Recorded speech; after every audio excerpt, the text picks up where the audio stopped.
Bwana Yesu asifiwe. Ningependa leo tujifunze wote maneno ya Mungu kutoka katika kitabu cha Yeremia 4 mstari wa 14. Neno la Mungu nasema ya kwamba, Yerusalemu, jioshe moyo wako usio na uovu upate kuokoka. Mawazo yako mabaya yatakaa ndani yako hata lini? Ndugu yangu, nataka tujifunze haya maneno.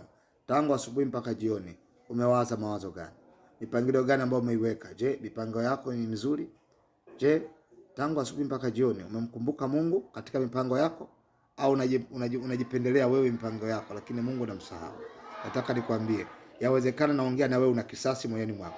Yamkini naongea na wewe umepanga namna gani utoke na mke wa mtu uende mbali, mume wake asijue. Yawezekana wewe dada umejipanga kutoka na mume wa mtu. Una mawazo ya kutoa mimba, una mawazo ya kumloga mwenzako, una mawazo ya kwenda kunywa pombe, una mawazo ya kufanya uasherati, una mawazo ya kufanya uzinzi wa kila namna, una mawazo ya kwenda kufanya ushoga. Nataka nikwambie kijana mwenzangu, duniani tunaishi kama maua. Wakati wa kuokoka ni sasa. Wakati wa kumrudia Mungu ni sasa. Kama uko tayari kuokoka, ndugu yangu, naomba ufumbe macho niombe kwa ajili yako, na ulitafute kanisa la kiroho lilo karibu yako, upate kujisalimisha mbele za Bwana na ukulie mafunzo ya wokovu.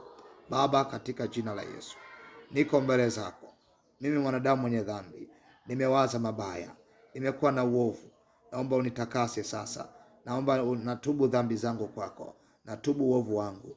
Naomba ulifute jina langu kwenye kitabu cha hukumu, uliandike jina langu kwenye kitabu cha uzima. Unifanye kuwa na haki ya kuwa mrithi katika ufalme ujao. Bwana, naomba unipokee, unifanye kuwa mtoto wako. Ni katika jina la Bwana Yesu Kristo, amen. Hongera kwa kuokoka. Mungu akusaidie ukulie wokovu. Amina.